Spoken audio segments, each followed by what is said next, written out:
This is John Nawart. We are here at RAPHA Valley and here with Dr. Albert Ho. Our vision really is to build a place for people to recover and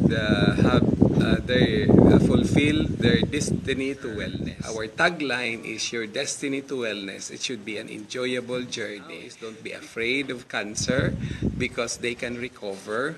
I have a lot of friends that changed the lifestyle and they have recovered. So one of them is the famous Gina Lopez that Wow. in 8 months, In 8 months. eight months, she was declared cancer-free by taking 4 cups of guyabano per day. And The fruit, the the fruit. fruit, yes. And, Unprocessed. unprocessed. And freshly squeezed lemongrass as much as you can. And 2 tablespoons of turmeric, freshly squeezed also every day, 3 times a day. That was her daily diet for daily 8 months. for curing effect because guyabano is a research of Purdue University and the Catholic University of South Korea to be curing 12 types of cancer. And it is 10,000 times stronger than adriamycin, one of the leading chemotherapeutic drugs.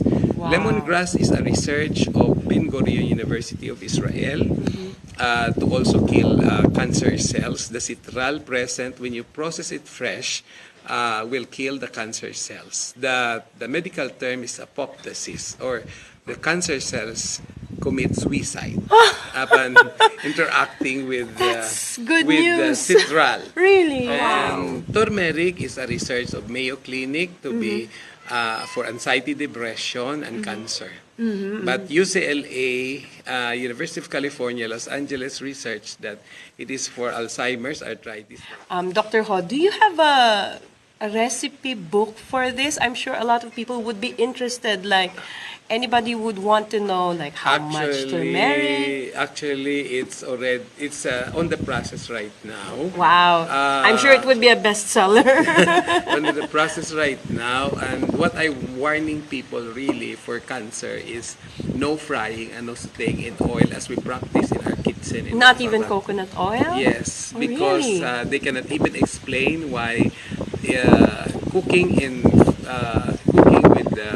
with the extra virgin coconut oil, when the heat is not regulated, it still becomes rancid. So the safest way is to use, if you are really fond of eating fried food, use oilless fryer or the air fryer. Air fryer, yeah, okay. and when you saute, do not use oil.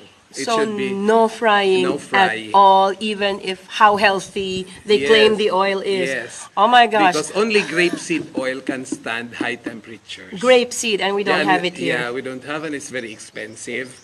And even my friends are giving me from the US, but because of the cost, I take it by the teaspoon, not Okay. by cooking.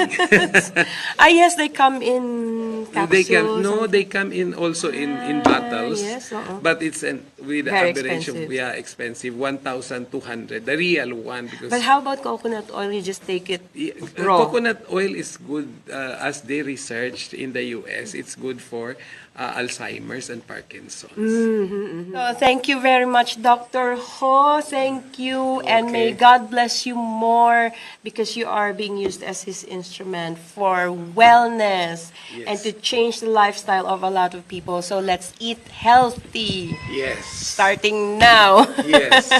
It's good to start, but it's a gradual change. It's a That's gradual why change. it's as you enjoy your journey, it should be an enjoyable journey, because as you feel good, okay, you add more. All right.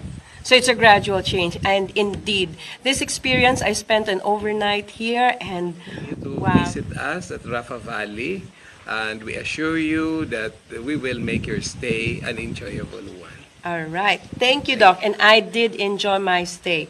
Thank you so much. Bye for now. See you in our next video. Like, share, and subscribe. This is Jonah Watt.